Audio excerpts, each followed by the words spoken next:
안녕하세요. 미국 주식으로 온 대학이 미주은입니다. 오늘도 여러분들의 소중한 일상에 미주은을 위한 시간을 남겨주신 모든 분들께 감사의 말씀을 드리면서 목요일 방송을 시작하고자 합니다. 오늘 아침 일찍 제가 커뮤니티 포스팅을 통해서 다음과 같은 소식을 여러분들과 공유했습니다. 미주은 다행 포트폴리오 첫 번째 투자 종목을 선정해 주세요. 이런 제목으로 포스팅을 보내드렸는데요. 어제 제가 구두를 통해서 방송 중에 잠깐 언급을 드린 것처럼 이번 달부터 사회 환원을 위한 미주은 다행 프로젝트를 시작하거든요. 지난 10월 30일에 진행됐던 미주은 패밀리 오프라인 모임에서 약 50만 원 정도의 참가비가 모였습니다. 이 금액에 제가 개인적으로 한 50만 원 정도를 추가하고요. 그래서 작지만 100만 원이라는 소중한 시드머니를 만들어냈습니다. 이 시드머니를 가지고 포트폴리오를 일단 시작을 하고요. 매달 제가 미주은의 구독자 수만큼 추가적인 자금을 출자하도록 하겠습니다. 지금 29만 3천 명 정도가 미주은의 구독자 넘버잖아요. 그래서 이 넘버가 아마 30만 가까이 되면서 이번 달을 마무리할 것 같은데, 그렇게 되면 이번 달 말에 제가 이 포트폴리오에 추가하는 금액은 30만 원이 되겠죠. 언젠가는 미주은의 구독자 수가 100만까지 올라간다면 제가 매달 100만 원씩 이 포트폴리오를 추가하는 기쁨을 여러분들께서 저에게 선물해 주실 수가 있는 겁니다. 자, 그래서 첫 번째 투자 종목을 여러분들과 함께 고르고자 하고 있는데요. 지금 투표 결과가 중간 결과입니다. 시작한 지 얼마 되지 않았기 때문에 아직까지는 2,000명 정도의 구독자분들께서 투표를 해주셨는데, 페이팔이 1위를 달리고 있고요. 소파이가 24%로 2위, 스퀘어가 16%, 코인베이스가 10%, 업스타트가 6%입니다. 이 투표는 내일 오전까지 진행을 하고요. 제가 어떤 기업이 1등으로 당첨이 돼서 좋은 취지로 만들어지는 미주은 다행 프로젝트 첫 번째 종목으로 선정이 됐는지 여러분들께 공유를 해드리도록 하겠습니다. 자, 이번에 100만 원이라는 금액이 모아졌기 때문에 30만 원씩 한 3종목을 고르고 있거든요. 그래서 아마도 내일이나 모레 두 번째 종목을 고르는 투표가 진행될 것 같습니다. 그래서 제가 커뮤니티를 통해서 이렇게 포스팅을 올려드릴 때 많은 분들께서 참여를 해주시면 좀 더 뜻깊은 프로젝트가 될 것 같다, 이런 말씀을 드리고 싶고요. 여러분들 중에 혹시 제가 커뮤니티에 올려드리는 글을 좀 받지 못하시는 분이 계실 것 같은데, 만약에 알람이 뜨지 않으면요, 여기 미국 주식으로 은퇴하기 여러분들 구독 버튼을 눌러주셨을 거 아니에요. 그럼 구독 버튼 누르고 나서 옆에 이제 종이 있는데요. 이 종을 클릭하실 때 전체를 누르셔야 됩니다. 이 전체를 클릭하시면 제가 커뮤니티를 통해서 포스팅을 올릴 때 이러한 그 소식도 알람을 통해서 바로바로 받으실 수가 있다, 이렇게 이해하시면 좋을 것 같습니다. 자, 그러면 새로운 프로젝트로 조금은 상기된 마음으로 시작하는 11월 18일 오늘의 미국 주식 뉴스 바로 시작합니다. 안녕하세요. 미국 주식으로 온 대학이 미주은입니다. 오늘 미주은 방송은요, 이베스트 투자증권에서 지원해주고 계십니다. 이베스트 투자증권에 온라인 계좌 보유하시고요. 이벤트를 신청하시면 매매 수수료를 0.07%로 우대받으실 수 있습니다. 당연히 실시간 시세도 무료로 제공됩니다. 그리고 만약에 이미 타사에서 해외 주식을 하고 계신다면 그 해외 주식을 이베스트 투자증권으로 옮기시면요, 최대 100만 원을 드린다고 합니다. 뿐만 아니라 지금 아마존, 구글, 마이크로소프트 등 미국 주식 한 주를 랜덤으로 지급하는 이벤트도 진행한다고 하네요. 아마존이나 구글에 당첨된다면 정말 좋을 것 같습니다. 추가로 미주은 패밀리 분들께는요, 계좌를 개설하실 때 이벤트 코드에 미주은 입력하시고요. 딱 100만 원 이상만 해외 주식을 거래하시면 해외 주식 상품권 10달러도 추가로 준다고 하네요. 마침 해외 주식에 도전하시거나 추가로 계좌를 개설하실 거라면 이런 혜택을 누리시고 투자하시면 더욱 좋을 것 같습니다. 오늘도 변함없이 미주은과 함께 해주시는 모든 분들께 감사의 말씀을 드리며 아무쪼록 건강하고 성공적인 미국 주식 투자 이어나가시길 진심으로 바랍니다. 어제 미국 시장 마감 상황부터 살펴보고 넘어가도록 하겠습니다. 시뻘겋습니다. 오늘 아침에는 간만에 빨간색이 많이 보이는데요. S&P 500이 마이너스 0.26%, 다우존스가 마이너스 0.58%, 나스닥이 0.33% 정도 빠졌습니다. 러셀 2000이 가장 안 좋았습니다. 마이너스 1.16%로 중소형주가 대체적으로 좀 약한 모습을 보였다, 이렇게 정리가 가능하고요. 개인 종목별 성적표를 좀 보겠습니다. 오늘은 좀 떨어진 종목 위주로 볼 텐데 로쿠가 가장 안 좋았죠. 마이너스 11.34%로 굉장히 좀 좀 급락을 했는데요. 이 부분에 대해서는 기사 하나를 함께 읽어보도록 하겠습니다. AGC라는 스펙 기업, 여러분들이 잘 아시는 것처럼 그랩이라는 말레이시아 기업과 합병을 앞두고 있는 스펙 주식인데 어제 10% 가까이 폭락을 했습니다. 자, 스킬즈가 마이너스 6.85, 펠로톤이 마이너스 6.78, 너무 많이 올라갔기 때문에 약간 조정이 일어난 거고요. 레모네이드가 마이너스 0.639%, 루시드도 역시 조정을 받았습니다. 최근에 너무나 가파르게 주식이 올라갔기 때문에 마이너스 5.35%를 기록했고요. C 리미티드 같은 경우는 그 어닝 결과가 그렇게 좋은 반응을 얻지 못하고 있는 것 같습니다. 그러면서 애널리스트들이 조금 부정적인 의견을 내놓으면서 이렇게 떨어졌거든요. C 리미티드 관련된 기사도 준비가 돼 있습니다. 페이팔이 마이너스 4.36%, 파이버가 마이너스 3.99, 에어비앤비가 마이너스 3.83%. 자, 이렇게 중소형주가 어떻게 보면 시장의 하락을 주도했다. 이렇게 우리가 살펴볼 수가 있는데요. 반면에 올라간 주식도 꽤 있습니다. 로블록스 같은 경우는 7% 이상 주가가 상승을 했고요. 로블록스는 여러분들 잘 아시는 것처럼 제가 며칠 전에 기사를 통해서 말씀을 드렸죠. 교육적인 그 게임을 개발하고 있다. 이 부분이 굉장히 좀 좋은 아이디어고 시장의 호응을 받고 있고요. 테슬라가 좋습니다. 3.25% 추가적으로 상승하는 모습을 보여줬고요. 크라우드 스트라이크 최근에 많이 떨어졌는데 2.77% 반등했고요. EV9가 2.68%, 애플이 많이 올라갔습니다. 1.65% 플러스, 코인베이스가 1.29%, 퀄컴이 좋죠. 가장 좋은 모습을 보이고 있는 종목이고요. 플러스 0.95% 추가적인 상승, 차지포인트도 0.87% 올라가면서 어제 시장이 마감이 됐습니다. 자, 그러면요, 지금부터 본격적으로 각 개별 종목에 대한 기사를 하나하나 읽어보고자 합니다. 오늘 첫 번째로 함께 읽어볼 기사는요, 아무래도 많은 분들께서 궁금해 하시는 부분이죠. 엔비디아의 어닝 결과를 함께 살펴봐야 될 것 같습니다. 이변은 일어나지 않았다, 이렇게 정리가 가능할 것 같은데요. 보시는 것처럼 빛이 나왔습니다. 전망치를 모두 넘어선 거죠. 그러면서 어닝 발표 이후에 주가 역시도 5% 가까운 상승을 보이고 있습니다. 구체적인 넘버를 한번 살펴보시죠. 3분기의 논갭 EPS는 1달러 17센트가 나왔습니다. 이 수치는 전망치보다 한 9센트 정도가 더 나왔으니까요. 한 7, 8% 정도 초과적으로 만들어냈다. 그리고 이제 갭이 중요한데 갭 EPS 역시 0.97, 그리고 이 수치는요, 시장의 전망치를 11센트 정도 초과 만들어냈다. 따라서 10% 이상 예상치를 넘어서는 호실적을 발표한 거죠. 자, 매출을 보면은 7.1 빌리언을 만들어내서 작년하고 대비했을 때 50%라는 건강한 성장을 유지를 했습니다. 그리고 이 수치 역시 290 밀리언을 시장의 전망치보다 오히려 더 초과적으로 달성했다. 따라서 어닝도 좋았고 매출의 성장도 지속적인 모습을 보여주면서 주가가 흔들리지 않았다. 이렇게 정리가 가능하겠습니다. 엔비디아 같은 경우는요, 아마도 많은 분들께서 추가 매수를 하거나 아니면 아직까지 진입하지 못하신 분들은 이번 어닝 결과를 통해서 조금 흔들리는 모습이 보이면 이때 진입을 해야겠다, 이렇게 계획을 하셨을 텐데 안타깝게도 주가가 올라가고 있습니다. 자, 그래서요, 제가 볼 때는 엔비디아에 좀 진입을 원하시는 분들은 암에 대한 결과가 나올 때까지 좀 기다리시는 게 좋을 것 같습니다. 저는 개인적으로 암과의 합병이 좀 무산될 가능성이 높다고 보고 있는데, 만약에 성사가 되면요, 그때도 또 추가적으로 매수를 하면 되죠. 왜냐하면 암이라는 거대한 반도체 기업을 인수하게 되면 기업의 가치가 너무나 많이 팽창이 되거든요. 그렇기 때문에 그때 매수를 해도 늦지 않다. 그리고 만약에 엔비디아와 암의 그 인수합병건이 무산이 되게 되면 그때 우리에게 작은아마 좀 풀백이 나타나면서 매수 기회가 나타나지 않을까, 그렇게 기대를 하고 있습니다. 자, 밑으로 내려가서 조금만 더 살펴보시죠. 이번에 이제 데이터 센터 쪽의 그 매출만 살펴보면 레코드를 썼다. 사상 최대의 그 매출을 발생시켰습니다. 2.94 빌리언을 만들어냈고요. 이 수치는 1년 전과 비교했을 때 55%라는 굉장히 건강한 수치를 나타냈습니다. 자, 이번에 게임 레비뉴만 따로 띄어서 보면요, 게임 부분은 여러분들 잘 아시는 것처럼 가상화폐에서 만들어지는 그 매출도 들어가 있습니다. 3.2 빌리언을 만들어내서 오히려 데이터 센터보다 금액이 더 크죠. 이 부분은 아무래도 게임 플러스 그 비트코인에서 발생하는 매출이 더해졌기 때문에 그렇다라고 우리가 이해해 볼 수가 있고요. 이 수치 역시 작년하고 비교했을 때 42% 정도의 성장을 보였습니다.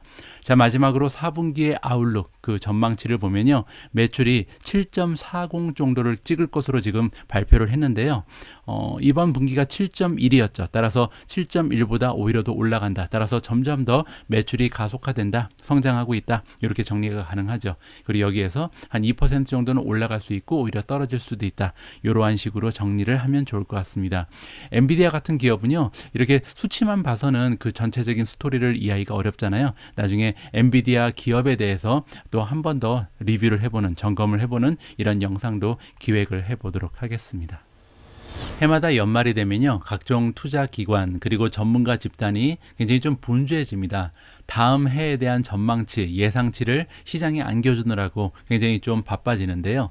자, 지금 보시는 기사는 골드만삭스에서 2022년 내년에 주식시장 전망을 이번에 내놓은 것 같습니다. 자, 어떠한 전망을 안겨줬는지 직접 한번 읽어보시죠. 자, 골드만삭스의 스트래티지스트 전략가죠. 데이빗 코스틴이라는 전문가가 이번에 얘기해 주기를요. S&P 500이 내년 말까지 5,100 정도를 찍을 것이다라고 얘기하고 있습니다. 지금 현재의 그 S&P 500에서 약 9% 정도 지수가 상승할 수 있다. 이렇게 우리가 기대를 해볼 수 있는 좋은 수치죠. 자, 그리고 덧붙여서 이제 그 이유를 설명해 주고 있는데요. Continued Earnings Growth니까 어닝이 계속해서 성장하면서 이렇게 9%의 성장을 이끌어낼 것이다라고 설명을 해주고 있습니다. 2021년 즉 올해 S&P 500이 굉장히 좋았잖아요. 이런 수익이 어디서 왔냐면 프로핏이 성장하면서 즉 어닝이 성장하면서 주가가 올라갔다. 이렇게 지금 얘기를 해주고 있습니다. 그리고 이러한 추세는 2022년까지 계속될 것이다라고 말하고 있죠. 자, S&P 500의 EPS를 다 합쳐보면 226달러 정도까지 내년에 올라갈 것이다. 그렇게 되면 올해보다 한 8% 정도가 성장할 가능성이 있고요. 그리고 2023년에는 한 236 정도를 찍으면서 추가적으로 4% 성장을 기대해 볼 수 있다. 이런 전망을 안겨주고 있습니다. 자, 여기에서 EPS가 올라가는 것이 왜 중요하냐면요. 주가는 흔히 공식으로 표현할 수가 있습니다. 우리가 멀티플 메서드라는 것을 이용을 하면요. 주가는 이퀄 실적 곱하기 프리미엄이거든요. 여기서 이제 실적은 우리가 EPS 아니면 RPS를 사용하죠. 그런데 이제 실적이 나오는 기업이라면 EPS가 대표적인 실적의 기준이 되는 거죠. 그래서 만약에 EPS가 8% 올라가게 된다면 EPS 곱하기 멀티플이 주가이기 때문에 주가 역시 8%가 올라갈 수 있죠. 만약에 멀티플이 그냥 가만히 있다면요. 그리고 만약에 이렇게 EPS가 8%가 올라가는데 주가가 꿈쩍도 하지 않으려면 멀티플이 그러니까 그 프리미엄이 8% 떨어져야 되죠. 이렇게 이해하시면 될 것 같습니다. 자, 그리고 이렇게 8% 예측한 것은요. 지금 현재 마켓에서 나온 그 컨센서스가 있잖아요. 각 종목에 대한 S&P 500을 이루고 있는 500개 기업에 대한 예측이 있을 텐데 이 예측치를 다 합친 것보다 한 2% 정도 올라간 수치다. 따라서 지금 전반적으로 컨센서스의 그 EPS를 합쳐보면 6% 정도의 성장을 바라보고 있는데 그거보다 2%를 높여서 8%를 전망한다. 이렇게 우리가 생각해 볼 수가 있는 겁니다. 그런데 여러분들 잘 아시는 것처럼 보통 컨센서스보다 초과적으로 EPS를 만드는 기업이 50%는 넘잖아요. 따라서 그런 생각을 해볼 때 어느 정도 8% 전망치는 가능성이 있다. 이렇게 우리가 생각해 볼 수가 있겠죠. 자, 그러면서 이번에 좋아 보이는 그 세 개의 섹터를 안겨주고 있는데요. 오버웨이트 레이팅이니까 매수 의견을 주고 있는 거죠. 어떤 섹터에 우리가 지금 투자하는 것이 좋으냐면 테크놀로지, 기술주죠. 파이낸셜은 금융주, 그리고 헬스케어 이렇게 세 분야에 지금 내년에 들어가면서 가장 좋은 모습을 보일 것이다라고 우리한테 팁을 주고 있습니다. 조금만 더 보시면요. 자, 그럼에도 불구하고 우리가 그 리스크를 생각을 해봐야 되잖아요. 어떠한 부분이 가장 커다란 지금 리스크냐면 uncertainties.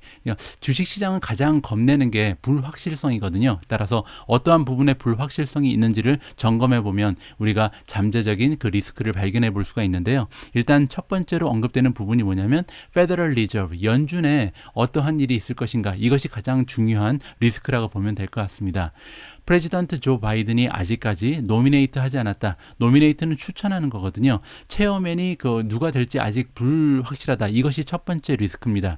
내년 2월에 현존하고 있는 그 연준 의장, 파월 의장의 임기가 2월 달에 마감이 되거든요. 그래서 과연 연장이 될런지 아니면 새로운 사람이 그 체어에 오를지 이거에 대해서 좀 지금 우리가 갈팡질팡하기 때문에 마켓이 불확실성을 느끼면서 조금 당황할 수 있다. 이 부분이 첫 번째고요. 그리고 현재 인플레이션이 좀 놀라울 정도로 계속해서 지속되고 올라가고 있잖아요. 이 부분이 앞으로 어떻게 진행되는지 이게 키 리스크다 이렇게 생각하면 될 것 같습니다.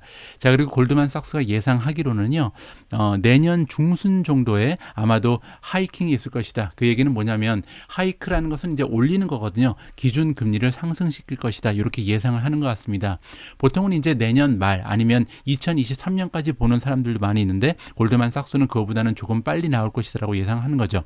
자, 그럼에도 불구하고 이렇게 높아지는 기준 금리가 뒤레일을 할 수는 없다. 뒤레일이라는 것은 뭐냐면요, 레일이 이제 철도잖아요. 철도를 벗어난 거니까 탈선이죠. 자, 스톡이 지금 랠리하는 것을 방해하지는 못할 것이다. 이렇게 우리가 이해를 해볼 수가 있고요.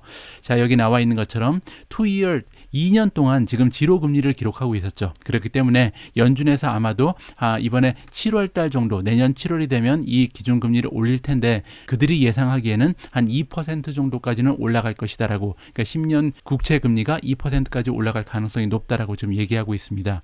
자, 그럼에도 불구하고 긍정적인 전망을 내놓는 이유는 뭐냐면 정책에 대한 불확실성이 없어진다는 거죠. 오히려 기준금리가 올라가게 되면 마켓에서 당분간 떨어지다가 나중에 이제 안도하는 모습을 보인다. 뭐 이렇게 지금 설명을 하는 것 같습니다. 그리고 소비자들의 그 확신도 더 올라갈 것이다. 따라서 불확실성이 없어지면서 오히려 주식시장은 랠리를 이어나갈 수 있다. 이러한 전망을 하는 것 같습니다. 참고만 해주시면 좋을 것 같고요. 다음에 또 다른 그 투자 기관이라든지 애널리스트가 그들의 전망을 안겨주면 또 읽어보는 기회를 마련하도록 하겠습니다.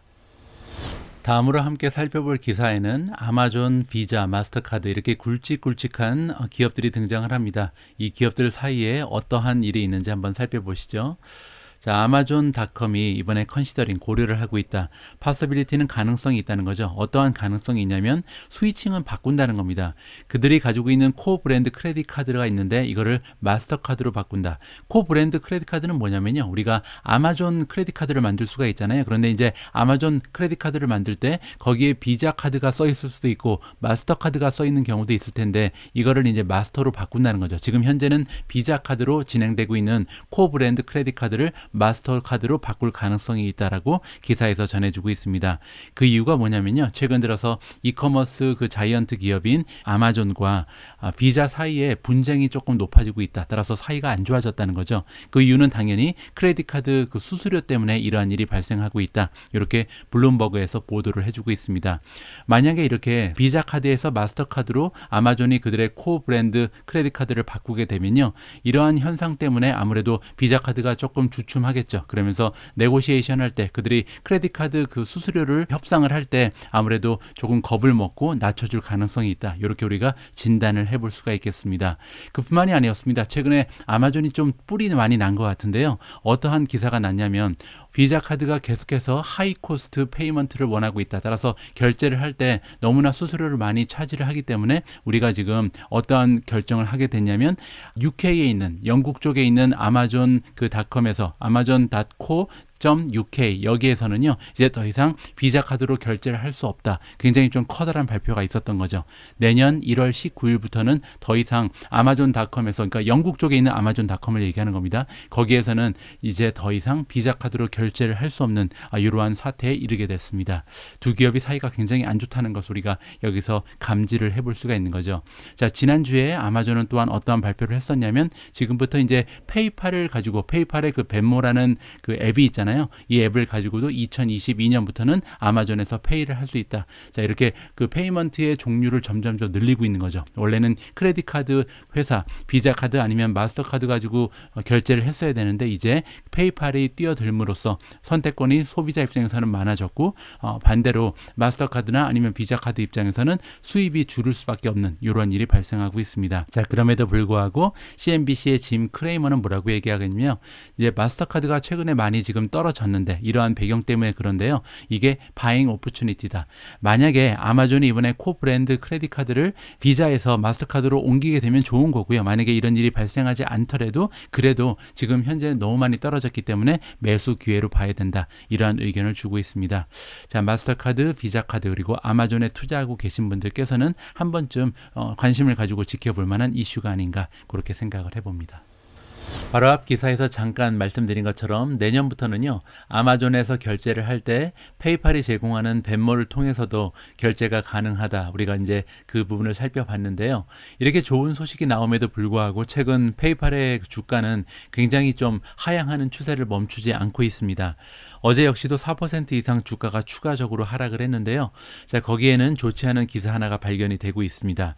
자, 페이팔이 계속해서 떨어지고 있다. 왜냐하면 번스타인이라는 투자 기관에서 이번에 다운그레이드를 했다라고 나와 있죠. 그 이유는 뭐냐면 마켓 쉐어, 시장의 점유율이 점점 더 성장률이 둔화되고 있다. 이렇게 지금 예상을 하는 것 같습니다. 자, 어떠한 내용인지 자세한 그 상황을 한번 살펴보시는 게 좋을 것 같습니다. 페이팔의 그 주가가 지금 2.3% 정도 프리마켓에서 떨어졌다. 그런데 결국은 4% 이상 떨어지면서 시장을 마감을 했죠. 그 이유가 뭐냐면 번스타인이라는 그 투자 기관의 애널리스트죠. 할시타 라와시라는 전문가가 있는데 이 전문가가 다운그레이드를 했다라고 합니다. 자, 원래는요, 아웃퍼폼이니까 매수 의견을 주고 있었는데 마켓 퍼폼으로 바꿨다. 그 얘기는 이제 보유, 홀드 의견을 준다는 거죠. 자, 여기는 이제 중요한 이유가 나오는데요. 이유가 뭐냐면 페이먼트 스페이스라는 건 이제 결제를 바탕으로 하는 비즈니스 모델을 얘기하는데 여기에 굉장히 좀 많은 경쟁 기업들이 나오면서 페이팔의 리스크가 올라가고 있다. 어떤 리스크냐면 being disrupted라는 얘기가 나옵니다. 원래는요, 이제 disrupted라는 것은 이제 혁신적인 기업이 나오면서 혁신을 당하는 거거든요. 파괴를 당한다 이렇게 이해하면 되는데 원래 이제 페이팔이라든지 아니면 스퀘어 같은 종목들은 파괴를 일으키는 혁신적인 종목으로 인정을 받아왔잖아요. 1세대라고 할 수 있죠. 원래 이제 기존에 은행권이 있는데 굉장히 좀 보수적인 집단이고 이러한 보수적 집단을 파괴하면서 등장하는 것이 스퀘어 그리고 페이팔이었는데 최근 들어서 상당히 혁신적인 그 핀테크들이 많이 늘어나면서 페이팔이 오히려 혁신적인 파괴를 당할 그런 위치에 놓여 있다. 굉장히 좀 아이러니하고 재밌는 그런 기사가 아닐까 합니다. 자, 우리가 지금 보고 있는 것은 뭐냐면요. 슬로잉 되고 있다. 원래는 이제 마켓 점유율이 계속해서 올라갈 수밖에 없었죠. 왜냐하면 전반적으로 시장의 그 점유율이 올라갈 수밖에 없는 구조가 있었던 것은 뭐냐면 전통적인 은행들은 움직이지 않는 반면, 그러니까 변화를 많이 내지 못하고 있는 반면 팬데믹의 영향으로 인해서 이 핀테크 기업들, 그 스퀘어라든지 아니면 페이팔은 굉장히 혁신적인 비즈니스 모델을 구축하면서 그들의 마켓 점유율을 계속해서 올려가고 있었죠. 그런데 문제는 뭐냐면 최근 들어서 다우전즈 컷이 나오고 있다. 우리가 마켓 점유율을 얘기할 때 보통 이렇게 파이 그래프로 보여주잖아요. 그래서 이 기업이 몇 퍼센트, 이 기업이 몇 퍼센트. 다우전즈 컷은 뭐냐면요, 1000개 이상의 컷이 있다는 겁니다. 그 얘기는 너무나 많은 경쟁자들이 그 분야로 지금 진출을 하고 있다 얘기하고 있고요. 뭐 예를 몇 개 주고 있는데 Buy Now, Pay Later, 이 부분이 이제 어펌을 얘기하는 거죠. 애플페이도 지금 만만치 않고요. 쇼페이라는 것은 이제 쇼피파이가 만들어낸 핀테크 비즈니스라고 얘기하면 되겠죠. 그리고 최근 들어서 비자카드, 마스터카드도 역시 이 파일에다가 저장을 해놓고 굉장히 손쉽게 결제하는 방향이 지금 설립이 되고 있다. 그런 의미에서 너무나 경쟁이 과열화되고 있기 때문에 페이팔의 성장은 둔화될 수밖에 없다. 이렇게 결론을 내고 있는 것 같습니다. 그리고 또 하나 걱정되는 점이 있는데 뭐냐면, 자, 애그리게이션은 뭐냐면요, 이렇게 융합되고 합쳐지는 겁니다. 이커머스들이 예전에는 이커머스만 하고 있었고 결제 같은 경우는 이렇게 핀테크라든지 아니면 기존의 크레딧 카드를 이용해서 결제를 진행했었는데요. 그 모습이 바뀌고 있다는 거죠. 뭐 아마존, 쇼피파이 다 그렇다는 겁니다. 특히 그 중에서 쇼피파이가 가장 지금 혜성처럼 나타나서 뭐를 굉장히 푸시하고 있냐면, 제가 이제 방송을 통해서 여러 번 말씀을 드렸지만 쇼피파이의 그 고유의 페이먼트 방법인 쇼페이를 굉장히 좀 활성화시키고 있다. 그러면서 쇼피파이를 이용하는 그 벤더들, 상인들의 숫자가 엄청나잖아요. 뭐 100만 개가 넘는데 이러한 상인들이 더 이상 페이팔을 이용하지 않고 쇼페이를 이용할 가능성이 높아진다. 그리고 소비자들 역시 쇼페이를 이용하는데 꺼리껌이 없어질 것이다. 뭐 이렇게 지금 짐작을 하는 것 같습니다. 자, 그래서 여러분들이 만약에 이러한 그 논리에 대해서 어느 정도 수긍이 가신다면, 그래서 앞으로 페이팔의 성장이 좀 둔화된다 이렇게 좀 생각이 드시면요, 방법은 하나죠. 쇼피파이도 사시면 됩니다. 왜냐하면 쇼피파이는 원래 이커머스 기업인데 이번에 그 핀테크 쪽으로도 굉장히 좀 발전을 많이 하고 있잖아요. 이러한 모습 때문에 페이팔의 미래가 어둡게 느껴진다면 페이팔도 갖고 계시고 쇼피파이도 갖고 계시고, 만약에 페이팔에만 투자를 하고 계신 분들은 반을 잘라서 반은 쇼피파이로 옮겨보시는 것도 하나의 방법이 되지 않을까, 이렇게 조언을 남겨봅니다. 자, 다음으로 함께 읽어볼 기사는요. 싱가포르 기업이지만 미국에 상장되어 있는 C 리미티드입니다. C 리미티드는요. 사실 굉장히 주가가 꾸준히 우상향하는 것으로 유명한 종목인데요. 지금 보시는 것처럼 지난 1년의 주가 차트를 보시면 정말 대단하죠. 어떻게 이렇게 꾸준하게 우상향하면서 직선으로 올라가고 있는지 대단하다는 느낌을 받을 수 있는데 최근 한 달 동안 주가가 많이 떨어졌습니다. 지금 보시는 것처럼 한 달 전에 365를 넘어갔었잖아요. 이렇게 365까지 찍었던 주가가 최근에 314까지 떨어지면서 굉장히 많은 폭으로 하락을 했는데 과연 어떠한 일이 발생하고 있는지 우리가 직접 한번 확인을 해야 될 것 같습니다. 자, C리미티드의 주가가 1.4% 정도 프리마켓에서 떨어졌다. 그런데 어제 결국은 4% 이상 하락하면서 시장을 마감을 했죠. 그 이유가 나와 있는데 뱅크 오브 아메리카의 애널리스트 샤신 살곤카 뭐 이런 분이 있는데 굉장히 어렵네요. 자, 다운그레이드를 했다. 이 주식에 대한 평가를요. 원래 그 매수 의견을 주고 있었는데 뉴트럴로 바꿨다. 중립으로 바꿨다는 거죠. 자, 그리고 화요일 날은 또 어떤 일이 있었냐면 C 리미티드의 주가가 이미 7% 가까이 떨어진 바가 있습니다. 왜냐하면 3분기에 실적을 발표했는데 그 성장은 굉장히 좋았죠. 매출은 굉장히 잘 나왔는데 반면 그 EPS의 그 로스, 순이익의 손실이 점점 더 커지면서 이러한 현상이 발생을 했다라고 지금 알려주고 있습니다. 자, 그리고 또한 C 리미티드 같은 경우는 그 게임 쪽의 가이던스를 바꾸지 않았다.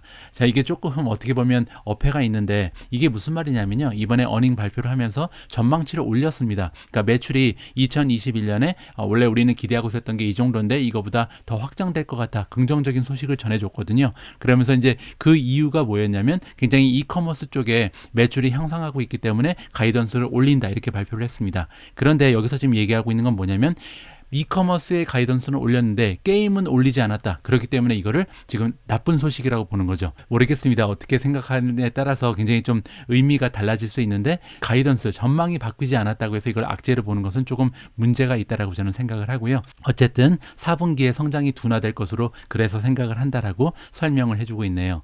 자, 우리는 또 게임 레비뉴 그 전망치를 컷했다, 줄였다는 거죠. 그 얘기가 뭐냐면 슬로우 다운 할 것이다. 앞으로 이제 게임 쪽의 레비뉴, 매출이 점점 더 성장이 둔화될 것이라고 얘기하고 있고요. 또 하나의 문제점은 뭐냐면 이커머스 쪽은 매출이 계속해서 증대하고 있죠. 하지만 로스가 커지고 있다. 손실은 오히려 증가하고 있다는 점을 지금 예를 들면서 캐시번이 그래서 많아진다. 그래서 이 기업은 계속해서 가지고 있는 현금을 태우고 있다. 이러한 면에서 손실도 많이 나고 있고 그리고 그 성장도 둔화되고 있다면서 두 가지 이유를 들어서 좀 안 좋게 평가를 해주고 있다. 이렇게 우리가 정리를 할 수가 있을 것 같습니다. 자, 그리고 지금까지 얘기한 거 그리고 우리가 내놓고 있는 컨센서스 같은 경우는 아직 점점 더 많아지고 있는 그 이윤의 손실을 계산하고 있지 않다라고 하죠. 지금 손실이 왜 계속 커지고 있냐면요. 지역적인 확장을 하고 있거든요. 여기 나와 있는 것처럼 새로운 시장을 개발하기 위해서 유럽 쪽 그리고 인도 쪽에 진출하고 있다는 거죠. 여기 지금 나와 있지는 않은데요. 사실 C 리미티드 같은 경우는 남미 쪽에도 굉장히 활발하게 진출하고 있습니다. 따라서 지금 현재는 동남아 쪽의 1등 이커머스 그리고 핀테크 게임 쪽의 기업인데요. 이걸 이제 전 세계적으로 확장하는 모습을 보이고 있는 이런 기업이라고 우리가 이해를 해볼 수가 있겠죠. 그렇기 때문에 상당히 많은 금액을 현재 세일즈 앤 마케팅에 쏟아붓고 있거든요. 매출이 뭐 한 3빌리언밖에 되지 않은데 그 중에서 3분의 1 정도를 뚝 띄어서 그냥 세일즈 앤 마케팅에 쏟아붓고 있는 기업이 바로 C 리미티드다. 따라서 당분간 우리가 단기적인 관점으로 봤을 때는 어닝 실적이 좋게 나올 가능성이 좀 적죠. 그렇기 때문에 이렇게 다운그레이드를 당한 것 같은데 만약에 장기적인 관점을 보고 투자하시는 분들은요, C 리미티드가 향후에 이제 동남아 쪽에서 이제 점점 더 세계화되는 이런 모습을 기대하면서 오히려 좀 줍줍할 수 있는 기회로 삼아야겠다 이런 말씀을 드리고 싶습니다. 제가 한 이틀 전에 여러분들께서 남겨주신 댓글을 읽다가 한 분의 구독자분께서요, 컨버터블 노트가 뭐냐 이러한 질문을 해주셨더라고요. 그런데 마침 여기에 관련된 기사가 발견이 돼서 좀 기쁜 마음으로 함께 읽어볼까 합니다. 자, 이번에 컨버터블 노트를 발행하는 기업의 이름은 유니티입니다. 유니티의 주가가 어제 2% 이상 하락을 했는데요. 이 기사와 좀 연관성이 있다라고 생각해도 좋을 것 같고요. 자, 보시는 것처럼 1.5 빌리언 정도의 컨버터블 시니어 노트를 이번에 발행을 한다라고 써 있죠. 컨버터블은요, 이제 전환할 수 있는 이런 뜻입니다. 노츠라는 것은 이제 회사채죠. 회사채라는 것은 회사가 채권을 발행하면서 이제 좀 빚을 얻는 거잖아요. 따라서 자금을 확보하기 위해서 부채를 늘린다, 회사채를 발행한다, 이렇게 보시면 될 것 같은데, 기존의 회사채랑 다른 것은 뭐냐면 컨버터블, 바꿀 수 있다, 나중에 주식으로 바꿀 수 있다는 겁니다. 여기 보신 것처럼 듀 데이트이 나오죠. 2026년 11월 15일이 되면 만기가 되는 그런 회사채인데요. 나중에 가서 이 만기가 됐을 때 이 회사채를 주식으로 바꿀 수 있다, 이렇게 우리가 이해를 하면 됩니다. 따라서 뭐 좀 먼 기간이 남아있긴 하지만 이때 가서 주식의 개수가 늘어날 가능성이 있다. 그렇게 되면 조금의 희석 효과가 나타날 가능성이 있는 거죠. 자, 지금 보시면 1.48 빌리언 정도를 이번에 조성할 것으로 나타나 있는데, 최대한 1.7 빌리언까지도 가능하다고 합니다. 왜냐하면 이니셜 퍼처서, 주식이 처음에 상장할 때 주식을 갖고 있었던 사람들이 있잖아요. 이분들한테는 그 옵션을 준다고 합니다. 그 얘기는 뭐냐면 추가적으로 만약에 이들이 원하면 여기 나와 있죠. 225 밀리언 정도의 그 회사채를 조금 더 살 수 있는 그런 권리를 주고 있다. 이렇게 우리가 이해해 볼 수가 있고요. 자, 그렇게 되면 지금 현재 그 시가총액이 56.24 빌리언이잖아요. 따라서 나중에 한 5년 후에 봤을 때 희석 효과가 2, 3% 정도 발생하겠구나라고 우리가 생각해 볼 수가 있겠죠. 자, 그런 의미에서 그렇게 커다란 그 뉴스는 아닌데요. 컨버터블 그 노트에 대해서 궁금하신 분이 계셔서 이번 기회를 통해서 한 번 더 알아보는 그런 기회로 활용을 했습니다. 오늘도 귀중한 시간 내서 미주을 시청하고 계신데 여러분들 투자에 작은아마 도움이 되었으면 합니다. 오늘 전해드리는 컨텐츠가 분량 관계로 1부와 2부로 나누어서 방송이 되거든요. 저녁 시간에 방송될 2부 영상도 꼭 많은 시청 부탁드리겠습니다. 감사합니다.